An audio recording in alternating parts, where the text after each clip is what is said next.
உச்சி வெயில், கடுமையான தாகம், கடுமையான பசி, ஏறக்குறைய அரை மயக்கம், குழந்தைகள்லாம் மயக்கம் போடுற நிலைமை. இப்ப வியாசர் என்ன பண்றாரு, கோவத்துல எனக்கு உணவு கொடுக்காத, எனக்கு நீர் கொடுக்காத இந்த காசி நகரம், தாயின் கருணை அந்த முகத்திலே நிரம்பி இருக்கிறது. அப்ப அவரு பார்த்து கேட்கிறார், அம்மா நீ அன்னபூரணியான்னு கேட்கிறார். உடனே அந்த பெண் சொல்றா, சிறுவன் கேட்கிறான், சாமி அந்த பக்கம் இருக்க ஊர் பேர் என்ன, இந்த பக்கம் இருக்க ஊர் பேர் என்ன? அது விஸ்வநாத காசி, இது வியாச காசி. அந்த ஊர்ல என்ன இருக்கு, இந்த ஊர்ல என்ன இருக்கு? அந்த ஊர்ல விஸ்வநாதர் இருக்காரு, அழுக்கா இருக்கும், அங்க பிணை எரியும், அதை கறப்பாங்க. ஐயா இந்த ஊர்ல என்ன இருக்கு? இது வியாச காசி, திட்டமிட்டு கட்டப்பட்ட ஊர், சுத்தமான இடங்கள், வாழ்விடங்கள், உணவு எல்லாமே கிடைக்கும். ஐயா அங்க கிடைக்கிறது எல்லாமே இங்க கிடைக்குமா? அதை விட அதிகமாகவே கிடைக்கும், தூயதாக கிடைக்கும். அங்க ஒண்ணு கிடைக்கும், அது இங்க கிடைக்குமான்னு எனக்கு தெரியணும், என்ன சொல்ல அப்படின்னு. அங்க இறந்தால் மோட்சம் கிடைக்கும், இங்க இறந்தால் மோட்சம் கிடைக்கும். இந்த நிறைய பேர் என்ன பண்ணுவாங்க, இங்க அசுத்தமா இருக்கு, நாங்க சுத்தமா குளிக்க போறோம்னு அந்த பக்கம் மணல் மேடு இருக்கு, அங்க போய் குளிக்கிறோம்னு கிளம்பி போவாங்க. உண்மையில அப்படி போகக்கூடாது. ஏன்னா கங்கா சாபத்திற்கு வித்திடும் விஸ்வநாதரை இழிவுபடுத்துவதற்கு சமமானது காசியின் இந்த படித்துறையில குளிக்காம எதிர்பக்கம் போய் குளிக்கணும். தண்ணியில இறங்க போற சமயத்துல அந்த அம்மா சொல்றாங்க, யாருனாலும் அவரோட உடலையோ தலையையோ முடியோ பிடிச்சு தூக்குறீங்கன்னா முதல்ல ஒண்ணு முடிவு பண்ணிக்கோங்க, நீங்கள் ஏதேனும் உங்கள் வாழ்க்கையில் பாவத்தை செய்திருந்தீர்கள் ஆனால் அவருடைய தலையை தொட்டவுடன் உங்களுடைய கபாலம் வெடித்து கபால மோட்சம் கிடைத்து விடும். அப்படி தயாரா இருக்கவங்க மட்டும் போய் அவரை தொடுங்கிறாங்க. கரிய நிற உருவத்துல ஒருத்தன் சாம்பல்லாம் அப்படியே பூசி இருக்கு உடம்புல, ஓடி வர்றான் கிட்டு கிட்டு கிட்டுன்னு. இந்த அம்மா, தம்பி நில்லு, நீ பாவம் அப்படிங்கிறதுக்கு முன்னாலே அவன் கங்கையில குதிச்சிட்டான். அந்த அம்மா கேக்குறாங்க, ஏடா படுபாவி, நீ ஏதேனும் வாழ்க்கையில பாவம் செஞ்சிருந்தன்னா அவர் வாழ்க்கையில பாவமே செய்ய தெரியாதவர், அவரை நீ தொட்டவுடன் உன்னுடைய கபால வெடிச்சு கபால மோட்சம் கிடைச்சிருக்குண்டா, எந்த ஒரு இதையும் எதிர்பார்க்காம போய் குதிக்கிறியான்னு அவன் சொல்றாமா. எனக்கு இந்த கங்கையினுடைய தன்மை புரியும். எப்ப நான் ஓடி வந்து கங்கையில குதிச்சனோ முழுகுனல்ல, அதோட என் பாவம் எல்லாம் முடிஞ்சு நான் புண்ணிய ஆத்மாவா ஆயிட்டேன். உங்க கணவரும் நானும் ஒரே நிலைக்கு வந்துவிட்டோம். குருஜி பாமணன் சேஷாதிரி அவர்களின் மேனிஃபெஸ்ட் வித் ஸ்ரீ குரு. நினைத்ததெல்லாம் நடக்க வேண்டுமா? நிலையான செல்வம் வேண்டுமா? பஞ்சமே இல்லாத பணவளம் வேண்டுமா? உங்கள் வாழ்க்கையில் உள்ள அனைத்து கேள்விகளுக்கும் விடை கிடைக்க போகும் அந்த ஒரு அதிசய நாளை மிஸ் பண்ணிடாதீங்க. ஜூலை 5, 2026 சென்னை மயிலாப்பூரில் நடக்க உள்ளது. ரெஜிஸ்டர் செய்ய உடனே வாட்ஸ்அப்ல பதிவு பண்ணுங்க. அதாவது நாம விஸ்வாமித்திரர் செய்த சோதனையை ஹரிச்சந்திரனுக்கு பார்த்தோம். இவரை அனுப்பிச்சு விட்டார்ல ஒருத்தர் இந்திர சபையில, ஹரிச்சந்திரனை பத்தி பெருமையா பேசி இதை ஸ்டார்ட் பண்ணி விட்டார்ல வியாசர், அவரு பண்ண ஒரு சோதனையை உங்களுக்கு சொல்ல போறேன். அவர் என்ன பண்றாரு, அவருக்கும் இந்த மாதிரி எதனாலும் சோதிக்க பார்க்கணும்னு ஆசை.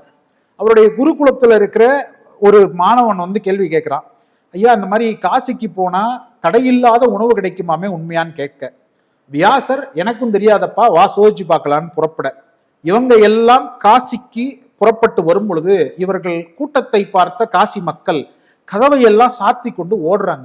ஏதோ ஒரு திருட்டு கும்பல் வந்து விட்டதாக அவர்கள் கண்ணுக்கு படுகிறது. ஆனால் வியாசருக்கு இது புரியல. நாம எவ்வளவு ஒரு உயர்ந்த குருகுல கல்வியை போதிச்சுட்டு இருக்கிற ஒரு ஆச்சாரியன் நம்மை பார்த்து இந்த மக்கள் எல்லாம் இப்படி ஓட காரணம் என்னன்னு வந்துட்டே இருக்கும்போது உச்சி வெயில், கடுமையான தாகம், கடுமையான பசி, பசி வந்து விட்டால் 10 பறந்து போகும். அதுல இவருக்கு 5 பறந்து போச்சு, இவரோட 5 புலன்களும் பறந்து போச்சு, ஏறக்குறைய அரை மயக்கம், குழந்தைகள்லாம் மயக்கம் போடுற நிலைமை. இப்ப வியாசர் என்ன பண்றாரு, கோவத்துல இந்த எனக்கு உணவு கொடுக்காத, எனக்கு நீர் கொடுக்காத இந்த காசி நகரம் அப்படின்னு சபிக்க போற சமயத்துல ஒரு தேனினும் இனிய குரலுடைய ஒரு பெண்ணின் குரல் கேட்குது. அது, ஐயா உங்களுக்கு தேவையான உணவு அறுசுவையில் தயாராக என்னுடைய இல்லத்தில் இருக்கிறது, வாருங்கள். மந்திரத்திற்கு கட்டுண்டவர் போல வியாசர் அந்த பெண்ணின் பின்னே செல்ல, குருகுலம் மொத்தமும் அந்த பெண்ணின் பிள்ளை சென்று அவருடைய வீட்டிலே அமர்ந்து உணவருந்துகிறது. வியாசருக்கு பாதி அளவு வயிறு நிரம்பி இருக்கும். பசி மறந்ததும் அவருக்கு 5 புலன்களும் விழிச்சுக்கிச்சு. தனக்கு உணவு நீர் கொடுக்காமல் ஊரே காலி பண்ணிட்டு ஓடும்போது இந்த அம்மா மட்டும் தன்னை கூப்பிட்டு உணவு கொடுக்குறாங்களே, இந்த பெண் யார் அப்படிங்கிற எண்ணம் வர அப்படி நிமிர்ந்து பார்க்கிறாரு. 1000 பௌர்ணமிகள் அவளுடைய முகத்திலே ஜொலிக்கின்றன. தெய்வாம்சம் பொருந்திய முகம், அழகிய முகம். அப்படி ஒரு பெண்ணை அவர் வாழ்க்கையில் பார்த்ததே இல்லை. தாயின் கருணை அந்த முகத்திலே நிரம்பி இருக்கிறது. அப்ப அவரு பார்த்து கேட்கிறார், அம்மா நீ அன்னபூரணியான்னு கேட்கிறார். உடனே அந்த பெண் சொல்றா, என்னை கண்டுபிடிப்பதற்கு இவ்வளவு நேரம் ஆகிட்டா மகனே அப்படிங்கிறாங்க. அம்மா என்னம்மா இது சோதனை, என்னை இவ்வளவு சோதிக்கணுமா அப்படின்னு. வியாசா, நீ காசி கஷேத்திரத்திற்கு வர வேண்டும் என்று முடிவெடுத்திருந்தால் உன்னை சிறப்பான முறையிலே வரவேற்றிருப்போம். ஆனால் நீ சோதிக்க வேண்டும் என்று முடிவு செய்து வந்தாய், அதனால் நீ சோதிக்கப்பட்டாய். இது தவிர்க்க இயலாதது. காசி கஷேத்திரத்தை யாரேனும் சோதிக்க நினைத்தால் இதுதான் அவர்களுக்கான பதில். வியாசர் சரணாகதி அடைஞ்சிடறார். அம்மா தப்பு பண்ணிட்டேன்மா, நான் தப்பு பண்ணிட்டேன், என்ன மன்னிச்சிருன்னு சரணாகதி அடைஞ்சிட்டு வியாசரும் குழந்தைகளும் அந்த காசி கஷேத்திரத்திலே தங்கியிருக்காங்க. தினந்தோறும் குளிக்கிறது, ஸ்நானம் பண்றது, போய் விஸ்வநாதரை பார்க்கறது, வர்றதுன்னு இருக்காங்க. இவர் அதோட நின்று இருந்தா பரவாயில்ல. ஒரு நாள் குளித்து எந்திரிக்கும் பொழுது கரையெல்லாம் அசுத்தங்கள், துணி அங்கங்க கிடக்குது, அங்கங்க மக்கள் போட்ட விஷயங்களை போட்டபடி இருக்காங்க. நான் சொல்றது இன்னைக்கு இல்லைங்க, அன்னைக்கு வியாசரோட காலத்துல அன்னைக்கே அப்படி இருந்திருக்கு. செலுத்த நாகரிகத்துடனும் சிறந்த பக்தியுடனும் திகழ்ந்த ஊர் காசி அப்படி கிடக்குது. உடனே வியாசர் என்ன பண்றாரு, இதுக்கு ஒரு முடிவு கட்டணும்ட்டு எதிர்ப்புறத்துல முழுக்க காடாக மண்டி கிடக்குது. அந்த மண்டி கிடக்கின்ற காட்டை திருத்தி நாடாக்கி. இந்த இடத்துல உங்களுக்கு ஒரு டயலாக் ஞாபகம் வரணும். இந்த அருமையா அந்த காடு அருமையாக நாடாகி இருக்கிறது எதனால் தெரியுமா அப்படின்னா, எல்லாம் நம்முடைய அடிமைகளின் உழைப்பால் தானே. ஞாபகம் இருக்குங்களா அந்த டயலாக்? தெரியும் தெரியும் தெரியும். நமக்கு வாய்த்த அடிமைகள் மிகவும் திறமைசாலிகள். அந்த மாதிரி இவரு, ஏன்னா இதை ஒப்பிட்டு சொல்றேன், இவரு வியாசரும் அவருடைய குழந்தைகள் எல்லாரும் போய் அந்த காட்டை திருத்தி நாடாகி விடுகிறார்கள். அந்த இடத்தோட பேர் இப்ப ராம்நகர். காசியில ராம்நகர் அந்த இடம் தான் திருத்தி நாடாக்குனது. சிறப்பான நாடாக்கிட்டு சும்மா இருந்திருக்கணும்ல. அங்க நிறைய தங்குற இடங்களை கட்டி, நல்ல அகலமான சாலைகளை போட்டு, சிறப்பா மரங்களை வளர்த்து, தூயதாக்கி, நித்திய உணவு கொடுத்துட்டு அதோட நின்றிருந்தாருன்னா தப்பிச்சிருப்பாரு. செருக்கு வந்துருச்சு. விஸ்வநாதரால செய்ய முடிஞ்ச எல்லா காரியத்தையும் நான் செய்யறேன், அவருக்கு எனக்கு என்ன வேறுபாடு? யாராவது எங்க அந்த பக்கம் இருக்கிற ஊர் என்ன, இந்த பக்கம் இருக்க ஊர் என்னன்னு கேட்டா இவர் என்ன சொல்றது, அது விஸ்வநாத காசி, இது வியாச காசி. இவருக்கு செருக்கு தலைக்கு மேல ஏற ஏற ஏற சுவாமி சும்மா இருப்பாரா? அதாவது எளியவனை ஒருவன் தண்டித்தால் அவனை இறைவன் தண்டிப்பான். அந்த மாதிரி புண்ணியம் கிடைப்பதை நிறுத்துவதற்கான வேலையை பார்த்திருக்காரு வியாசர். எப்படின்னு சொல்றேன். ஒரு நாள் ஒரு ஆடு மேய்க்கின்ற சிறுவன் ஆடு மேய்த்து கொண்டு வந்து கொண்டிருக்கிறான் அந்த வியாச காசியில. வியாசர் ஸ்நானம் செய்து விட்டு குருகுலத்திற்கு கல்வி போதிப்பதற்காக புறப்பட்டு போய்கிட்டு இருக்க, அந்த பையன் சாதாரணமா கொடுக்கணும், ஏ சாமி இங்க வா அப்படிங்கிறான். பொதுவாகவே இந்த அதிகம் படிச்சிருக்காங்கல்ல அவங்கள எல்லாத்தையும் நீங்க கொஞ்சம் ஒரு பொது இடத்துல திடீர்னு ஏங்க அப்படின்ட்டீங்கனாலே டக்குன்னு கோவம் வந்துடும். ஏன்னா எனக்கு எல்லாம் தெரியும், நீ யார் எனக்கு அழைப்பதற்கு அப்படின்னு. இவரு பொது இடத்துல குளிச்சுட்டு குருகுலத்துக்கு போயிட்டு இருக்கிறவர் போய் அவன் கொலோக்கியல் லாங்குவேஜ்ல ஏ சாமி இங்க வான்னா எப்படி இருக்கும்? இவருக்கு கோவம் வந்துருச்சு, ஆனா காட்டிக்கல. சொல்லுப்பா அப்படிங்கிறாரு. உடனே அந்த சிறுவன் கேட்கிறான், சாமி அந்த பக்கம் இருக்க ஊர் பேர் என்ன, இந்த பக்கம் இருக்க ஊர் பேர் என்ன? அது விஸ்வநாத காசி, இது வியாச காசி. அந்த ஊர்ல என்ன இருக்கு, இந்த ஊர்ல என்ன இருக்கு? அந்த ஊர்ல விஸ்வநாதர் இருக்காரு. தெருக்கள்லாம் குறுகியதா வெறும் 3 அடி தெருக்களா இருக்கு, அழுக்கா இருக்கும். அங்க பிணை எரியும், அதை கறப்பாங்க.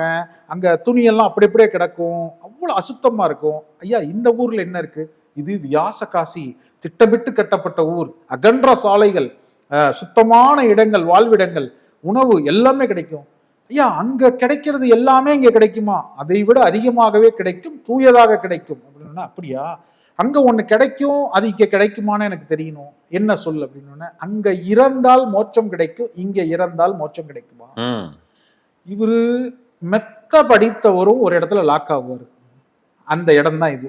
இவர் அவ்வளவு சிறந்த ஆகச்சிறந்த ஞானி, ஆனா அங்க போய் லாக் ஆகுறாரு. யானைக்கு அடி சறுக்கும், யானைக்கு அடி சறுக்கும். அவர் போய் லாக் ஆகுறாரு. அந்த பையன்ட்ட கிடைக்கும் அப்படிங்கிறாரு. அதாவது விடை தெரியவில்லை என்றால் பொய்ய சொல்லிடுவாங்க. இவர் பொய்ய சொல்லிட்டார், கிடைக்கும்ங்கிறார். அந்த பையன் திருப்பி கேட்கிறான், இங்கு உங்களுடைய பேச்சை நம்பி யாரேனும் இறந்து மோட்சம் கிடைக்காமல் போனால் அப்படின்னு நிறுத்துறான். அந்த சமயத்துல பார்த்தா எவனோ ஒருவன் ஒரு கழுதையின் மீது கல்லை கொண்டு எறிகிறான். அந்த கழுதை கத்தி கொண்டு ஓடுகிறது. இவர் ஆல்ரெடி பயங்கர டென்ஷன்ல இருந்தவருக்கு அந்த சவுண்ட் இரிட்டேட்டடா இருக்கு. இவர் நிறுத்தினார் இல்லையா அந்த சின்ன பையன், உங்கள் பேச்சை நம்பி யாரேனும் இங்கு இறந்து மோட்சம் அடையாமல் போனால்னு பதில் இவர் சொல்றாரு. அங்கே கத்தி கொண்டு ஓடுகின்ற கழுதையாக அடுத்த பிறவியில் பிறப்பார்கள்னு முடிக்கிறார். அவரு வச்சு 3 புள்ளி வச்சு நிறுத்தினதை இவர் வந்து எண்டிங் ஃபீல் பண்ணிட்டாரு. ஃபில் பண்ணிட்டாரு, fill full in the stop வச்சு blanks. முடிச்சிட்டாரு. அந்த பையன் கூலா சொன்னான், அப்படியே ஆகட்டும்னு மறைஞ்சிட்டான். வியாசருடைய செருக்கை அடக்குவதற்காக விஸ்வநாதர் நிகழ்த்திய திருவிளையாடல். அதனாலதான் நாங்க படிச்சு படிச்சு சொல்லுவோம், தயவு செய்து நீங்கள் ஸ்நானம் செய்ய வேண்டும் என்றால் இந்த தசாஸ்வமேதா காட் படித்துறையிலோ அல்லது காசியின் முக்கியமான 5 படித்துறைகளில் ஏதேனும் ஒன்றிலோ நீங்கள் ஸ்நானம் செய்ய வேண்டும். நிறைய பேர் என்ன பண்ணுவாங்க, அங்க படகு ஓட்டிகள் இருக்காங்க இல்லையா, அவர்கள் வாழ்வாதாரத்துக்காக சில விஷயங்களை செய்வாங்க. இந்த நிறைய பேர் என்ன பண்ணுவாங்க, இங்க அசுத்தமா இருக்கு, நாங்க சுத்தமா குளிக்க போறோம்னு அந்த பக்கம் மணல் மேடு இருக்கும், அங்க போய் குளிக்கிறோம்னு கிளம்பி போவாங்க. உண்மையில அப்படி போகக்கூடாது.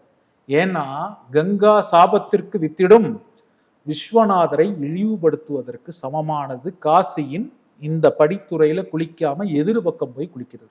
வியாசருக்கு நேர்ந்த கதி இந்த மாதிரி எதிர்ப்புறத்திலே தேர்ந்தெடுத்து குளிப்பவர்களுக்கும் நேருங்கிறது ஐதீகம். அதனால தயவு செய்து காசிக்கு போனீங்கன்னா அங்க சாம்பல் கரைஞ்சிருக்கு, ஐயா சுடுகாட்டுக்கு போனா என்னங்க இருக்கும், நீங்க போற இடமே மகாமயானம் சுடுகாடு, அங்க போய் எனக்கு அஸ்தி கரைக்காத இடமா கங்கையில தான் அஸ்தி கரைக்கிறாங்க, தண்ணியில அது கலந்துதானே இருக்கு, அதுல குளிச்சாதான் மோட்சம்னா, ஐயா கசப்பான ஒரு விஷயத்தை குடிச்சாதான் உங்களுக்கு நோய் தீரும்னா குடிச்சுதானே ஆகணும். அங்க வந்து என்ன மினரல் வாட்டரா கிடைக்கும், மினரல் வாட்டரா கிடைக்கும், இதுல அஸ்தி கரைச்சிருக்கு, அது இது. நதி மூலம் ரிஷி மூலம் பார்க்கக்கூடாது. நதி எப்படி இருக்குன்னு பார்க்காதீங்க, என்ன சொல்லி இருக்கோ அதை செய்யுங்க. கட்டா ஊர்ல எல்லாத்துக்கும் நடக்கும்போது உங்களுக்கு நடக்காம போயிடுமா, எனக்கு ஸ்கின் டிசீஸ் வந்துருச்சுன்னா என்ன பண்றது, அப்படின்னா கங்கை பக்கமே வரக்கூடாதுல்ல. வந்துட்டு ஐயா ஒரு விஷயத்தை விமர்சனம் பண்ணும் முன்னால 1000 முறை யோசிக்கணுங்க. அடுத்தது உங்களுக்கு பிடிக்கலன்னா அந்த பக்கம் வராது. அதை விட்டுட்டு அங்க வந்துட்டு அது அப்படி இது இப்படின்னு சொல்லக்கூடாது. இது வந்து நான் தெளிவா வர்றவங்ககிட்ட சொல்லிடுவேன், கங்கா ஸ்நானம் இப்படிதான் இருக்கும். 1000 பேருக்கு மத்தியில தான் நீங்க குளிப்பீங்க. நீங்க தனியா குளிக்கணும்னு போனீங்கன்னா வியாசருக்கு ஏற்பட்ட நிலைமை தான் உங்களுக்கு ஏற்படும். அக்செப்டன்ஸ் இன்னைக்கு வந்து பல பேர்த்துக்கிட்ட இல்லாதது அக்செப்டன்ஸ். அக்செப்டன்ஸ் யாருக்கிட்ட இருக்கோ, ஏற்றுக்கொள்ளும் அந்த மனநிலை யாரிடம் இருக்கிறதோ, அடிபணிகின்ற மனநிலை யாரிடம் இருக்கிறதோ அவர்கள் தான் தலைவர்களாக ஆக முடியும். ஆக சிறந்த மிகப்பெரிய பரிகாரமே அக்செப்ட் அஸ் இட் இஸ் தான். எஸ், அத நான் இதை இப்படி மாத்தணும், அதை அப்படி மாத்தணும், இதுல இருந்து எதுவும் முடியாது ராஜா, எதுவும் முடியாது. அக்செப்டன்ஸ், ஏற்றுக்கொள், வழியை தாங்க பழகிக்கொள், அவர் உன்னை கை தூக்கி விடுவார், அவ்வளவு அழகா தூக்கி விடுவார் விஸ்வநாதர். அது இந்த மாதிரி விஷயங்கள் நடந்து கொண்டிருக்கின்ற வேளையில காசிக்கு எந்த நம்பிக்கையோடு வரணுங்கிறதுக்கு ஒரு சின்ன உதாரணம் நான் சொல்றேன். இந்த காசியில ஒரு சன்னியாசி ஒருவர் வாழ்ந்து வந்தார். அந்த சன்னியாசிக்கு மோட்சம் அடையணும்னு விருப்பம். காசி கஷேத்திரத்துல யார் ஒருவர் இறந்தாலும் மோட்சம் அடைவார்கள்ங்கிறத அவரு 100% நம்பினார். அதன் விளைவாக அவர் காசிக்கு வந்து தங்கி தினம்தோறும் காசியில கங்கா ஸ்நானம் பண்ணி விஸ்வநாதர், விசாலாட்சி, அன்னபூரணியை தரிசனம் பண்ணி, துந்தி கணபதியை தரிசனம் பண்ணி, எல்லாத்தையும் தரிசனம் பண்ணி அவர் நல்லதெல்லாம் போதிச்சு வாழ்ந்து வந்தார். இவருக்கு மோட்சம் கிடைக்கவே இல்லை, மரணம் வரவே இல்லை. சுமாரா எவ்வளவு நாள் இருக்கும், 25 வருஷம் மரணம் வரவே இல்லை. அவரும் மரணத்தை நோக்கி காத்து காத்து காத்து இருக்கார். இந்த சூழ்நிலையில மேல சிவபெருமானும் அம்பாலும் பேசிக்கிறாங்க. அம்பாள் சொல்றாங்க, ஏங்க அந்த ஆளை எவ்வளவு நாளைக்கு இங்க சோதிப்பீங்க, நான் இந்த சீன் முதல்லயே சொன்னேன், வைணவர்கள் சைவர்களுக்கு வித்தியாசம் சொன்னேன், எவ்வளவு நாளைக்கு இங்க சோதிப்பீங்க, பாவங்க அந்த மனுஷன், போய் அவருக்கு வந்து மோட்சம் கொடுங்கங்கிறாங்க. சிவபெருமான் சொல்றாரு, இன்னும் உனக்கு புரியலம்மா, அவனை பத்தி எனக்கு முழுசா தெரிஞ்சதுனாலதான் நான் மோட்சம் கொடுக்கல, நம்பலன்னா என் கூட வந்து பாருங்க நான் செய்யற திருவிளையாடலன்னு அம்பாலும் சிவபெருமானும் வர்றாங்க. ஒரு வயதான முதியவர் வேடத்திலும் ஒரு வயதான மூதாட்டி வேடத்திலையும் வர்றாங்க, ஒரு அழுக்கு மூட்டையோட. முதியவர் நேரா போய் கங்கையில இறங்கி மூழ்கிடுறாரு. இப்ப அந்த மூதாட்டி கத்துறாங்க, ஐயோ யாராவது என்னுடைய கணவனை காப்பாத்துங்க, ஐயோ யாராவது என்னுடைய கணவனை காப்பாத்துங்க. அப்ப அந்த சத்தம் கேட்டு நிறைய இளைஞர்கள் ஓடி வர்றாங்க, அங்க விளையாடிக்கிட்டு இருந்தவங்க. தண்ணியில இறங்க போற சமயத்துல அந்த அம்மா சொல்றாங்க, யாருனாலும் அவரோட உடலையோ தலையையோ முடியோ பிடிச்சு தூக்குறீங்கன்னா முதல்ல ஒன்று முடிவு பண்ணிக்கோங்க, நீங்கள் ஏதேனும் உங்கள் வாழ்க்கையில் பாவத்தை செய்திருந்தீர்கள் ஆனால் அவருடைய தலையை தொட்டவுடன் உங்களுடைய கபாலம் வெடித்து கபால மோட்சம் கிடைத்து விடும். அப்படி தயாரா இருக்கவங்க மட்டும் போய் அவரை தொடுங்கிறாங்க. என்னமா ரூல்ஸ் எல்லாம் போடுற, காப்பாத்த வந்து உங்களை கஷ்டப்படுத்துறிய, காப்பாத்த போனா ரூல்ஸ் எல்லாம் போடுற, எங்களால முடியாதுன்னு எல்லாம் விலகி நிக்கிறாங்க. திரும்ப அந்த அம்மா கத்துறாங்க, இந்த காசி ஊர்ல இந்த காசி நாட்டுல காப்பாத்துறதுக்கு யாருமே இல்லையான்னு. இப்ப இந்த சத்தம் அந்த துறவிக்கு சென்று சேர்கிறது. அவரு வேகமா ஓடி வந்து அப்படி வேட்டியெல்லாம் அப்படி மடிச்சு கட்டிக்கிட்டு நான் காப்பாத்துறேன் அப்படின்னு போறாரு. இப்ப அந்த அம்மா சொல்றாங்க, ஐயா நீங்க ஏதேனும் வாழ்க்கையில பாவம் செஞ்சிருந்தீங்கன்னா உங்களுடைய கபாலம் வெடித்து கபால மோட்சம் கிடைத்து விடும், எரிஞ்சிருவீங்க அப்படிங்கிறாங்க. ஐயோ அது எப்படி, பாவம் செய்யாதவங்க இந்த உலகத்துல யார் இருக்கா, எப்படி காப்பாற்ற முடியும் அப்படின்னு இவரும் ஒதுங்கி நின்றுறாரு. திரும்ப இந்த அம்மா கத்துறாங்க, யாரும் காப்பாத்துறதுக்கு ஆளே இல்லையான்னு. இப்ப ஒரு கரிய நிற உருவத்துல ஒருத்தன் சாம்பல்லாம் அப்படியே பூசி இருக்கு உடம்புல, ஓடி வர்றான் கிட்டு கிட்டு கிட்டுன்னு. இந்த அம்மா தம்பி நில்லு, நீ பாவம் அப்படிங்கிறதுக்கு முன்னாலே அவன் கங்கையில குதிச்சிட்டான். குதிச்சு அந்த முதியவரோட தலைமுடியை பிடிச்சி தூக்கி கொண்டு வர்றான். யாரோட தலைமுடி? சிவனோட தலைமுடி, ஈசனுடைய ஜடாமுடியை பிடிச்சி தூக்கிட்டு வர்றான். வந்து கிடத்தி அவரோட வயிறு அழுத்துறான், தண்ணி எடுக்கிறான். இப்ப அந்த அம்மா கேக்குறாங்க, ஏண்டா படுபாவி, நீ ஏதேனும் வாழ்க்கையில பாவம் செஞ்சிருந்தன்னா அவர் வாழ்க்கையில பாவமே செய்ய தெரியாதவர், அவரை நீ தொட்டவுடன் உன்னுடைய கபால வெடிச்சு கபால மோட்சம் கிடைச்சிருக்குண்டா, எந்த ஒரு இதையும் எதிர்பார்க்காம போய் குதிக்கிறியன்னா அவன் சொல்றான், அம்மா நான் பக்கத்துல உள்ள சுடுகாட்டுல வெட்டியானா வேலை பார்க்கிறவன், எனக்கு இந்த கங்கையினுடைய தன்மை புரியும். இந்த கங்கையில எவ்வளவு பாவத்தை செய்து விட்டு நான் குதிச்சேனாலும் மூழ்கி எழுந்தவுடன் என்னுடைய பாவம் அனைந்தும் தீர்ந்து நான் புதிய மனிதனாக உருவாகி விடுகிறேன். எப்ப நான் ஓடி வந்து கங்கையில குதிச்சனோ முழுகுனல்ல, அதோட என் பாவம் எல்லாம் முடிஞ்சு நான் புண்ணிய ஆத்மாவா ஆயிட்டேன். உங்க கணவரும் நானும் ஒரே நிலைக்கு வந்து விட்டோம். அப்ப நான் தைரியமா தூக்குனேங்கிறான். ஐயா இப்ப சிவபெருமானும் அம்பாலும் தோன்றி மோட்சம் கொடுத்தாங்க, யாருக்கா இருக்கும்? அந்த பையனுக்கு தான். ஏன் அவன் கங்கைக்குள்ள போயிட்டு வந்துட்டானே, எதையுமே கேட்கலையே. என்னன்னாங்கய்யா தத்துவம், நீங்க எத்தனை வருஷம் புண்ணியம் தேடுறீங்க, எத்தனை வருஷம் மோட்சத்தை தேடுறீங்கிறது விஷயமே கிடையாதுங்க, எந்த அளவு நம்புறீங்கிறதுல தாங்க விஷயம். ஒரு ப்ராசஸ எந்த அளவு நீங்க நம்பி செய்யறீங்களோ அந்த அளவு தாங்க பலன். இதுக்கு உதாரணம் தான் இந்த கதை.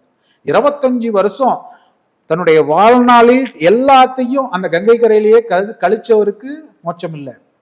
ஒரு நிமிஷம் முடிவெடுத்து வந்து குதிச்சான் இல்லையா, கங்கையை நம்பினான் இல்லையா, அவனுக்கு தான் மோட்சம். அப்ப நீங்க காசி வர்றீங்க, கங்கா ஸ்நானம் பண்றீங்க அப்படின்னா தயவு செய்து ஆன்மீக அன்பர்களே, இந்த கங்கைக்கு வந்துட்டு கங்கையை குறை பேசுறது, இந்த தண்ணியிலெல்லாம் குளிச்சா மோட்சம் கிடைச்சிருமா அப்படின்னு பேசுறது, அப்படி பேசுறதுக்கு நீங்க வீட்டிலே இருந்துக்கலாம். காசிக்கு வந்துட்டா அதை எக்காரணத்தை கொண்டு இழிவுபடுத்தக்கூடாது. கங்கைங்கிறது புண்ணிய நதி, புனித நதி. நம்ம நினைக்கிற மாதிரி சும்மா ஓட கிடையாது. 6, 7, 12 ஆறுகள் ஒன்று சேர்ந்து வருகின்ற ஜீவ நதி. அது உருவாகிறதுக்கு எவ்வளவு சிரமம் இருக்கும். இன்னொன்னுங்க, கங்கை லேசுப்பட்ட நதி இல்லை, ஈசனின் ஜடாமுடியிலிருந்து வருகின்ற நதி. இது எல்லாத்தையும் நான் 100% நம்புகிறேன். ஏனெனில் நான் இந்து தர்மத்தை 100% நம்பி கடைபிடிக்கின்ற ஒரு ஆத்மார்த்தமான இந்து.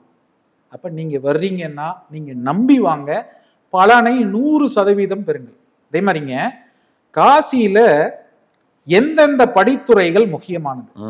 காசியில முதலாக 64 படித்துறைகள் இருந்ததுங்க. அப்புறம் எக்ஸ்டென்ஷன்ங்கிற பேர்ல இன்னைக்கு 84 படித்துறைகள் இருக்கு. துவக்கம் அப்படின்னு பாத்தீங்கன்னா ஹசி நதி, கங்கையுடன் இணைகின்ற இடமான ஹசி காட். அடுத்ததா முடிவுன்னு பாத்தீங்கன்னா இப்ப நம்முடைய பாரத பிரதமர் அவர்கள் பெயரில் நமோ காட் அப்படின்னு ஒரு அந்த கை இப்படி கை சிம்பிள் இப்படி கூப்பிட்டு கும்பிடுற மாதிரி, கங்கையை கும்பிடுற மாதிரி சிம்பிள்ஸ் இருக்கிற நமோ காட்ல முடியுதுங்க. இதுக்குள்ளார 84 படித்துறைகள் இருக்கு. காசியினுடைய அமைப்பே ஒரு பக்கம் தான் படித்துறை இருக்கும், இன்னொரு பக்கம் வந்து ஒன்லி ஓப்பன், அதுல படித்துறை எதுவுமே கிடையாது. அது ஜஸ்ட் இந்த படித்துறைகள் இருக்க பக்கம் உள்ள படிகள் எல்லாத்தையும் நாம நம்முடைய யாத்திரையில போட்ல கூட்டிட்டு போய் காட்டுவோம். இதுல முக்கியமான படித்துறைகள் 5. ஹசி காட் என்று அழைக்கப்படுகின்ற ஹசி நதி சேருகின்ற இடம். நவ்டேஸ் சமீப காலங்களில் ஹசி நதி சேருகின்ற ஹசி காட்டிலும் கங்கா ஆரத்தி நடக்குது. கங்கா ஆரத்தினா முதல்ல என்னன்னு புரிஞ்சுக்கணும். கங்கையை பெண்ணாக கருதி, தெய்வமாக கருதி, வற்றாத ஜீவநதியாகிய அனைத்து உயிர்களுக்கும் உய்விக்கக்கூடிய வேலையை செய்யக்கூடிய நதியை பாராட்டுகின்ற துதிக்கின்ற வேலையை நாம் ஆரத்தி எடுத்து செய்கின்றோம். அதுதான் கங்கா ஆரத்தி. இந்த கங்கா ஆரத்தி ஹசி காட்ல நடக்குது. 1. 2வது ஹரிச்சந்திரா காட். நான் சொன்னேங்க, ஹரிச்சந்திரன் வெட்டியானாக வேலை பார்த்த மயானம் இருக்கின்ற கரை, அதுதான் ஹரிச்சந்திரா காட். இந்த ஹரிச்சந்திரா காட்டுக்கு போனீங்கன்னா ஒரு தவறு விடக்கூடாத விஷயம் வந்து போட்ல போகும்போதே பார்க்கலாம். ஹரிச்சந்திரன் நிறுவிய லிங்கம் ஒரு தூண் மேல இருக்கு. அதை நீங்க போட்ல போகும்போதே தெளிவா தெரியும். ஒரு ஷெல்டர் போட்டிருக்கும், ஒரு ஷெட்டு போட்டு. அது ஹரிச்சந்திர மகாராஜா நிறுவிய லிங்கம், வழிபட்ட லிங்கம். அவர் சுடுகாட்டுல இருக்கும்போது லிங்கத்தை நிறுவி வழிபட்டிருக்காரு. அப்ப அதை துதிச்சுக்கலாம். நம்ம அங்க போய் இறங்கி தான் பார்க்கணும்னு இல்லை, போட்ல இருந்தே நீங்க கும்பிட்டுக்கலாம். மூன்றாவதாக ஒரு அற்புதமான காட்டுன்னு பாத்தீங்கன்னா கேதார் காட். இதை பத்தி நான் இப்ப அடுத்தது கதை சொல்றேன். இந்த கேதார் காட் வந்து ரொம்ப முக்கியமான காட். குமரகுருபரரால் உண்டாக்கப்பட்ட திருக்கோயில். நம்ம திருவாவடுதுறை ஆதீனம் கர்த்தாக்கள் வந்து மெயின்டெனன்ஸ் பண்ற கோயில். இங்க மட்டும்தான்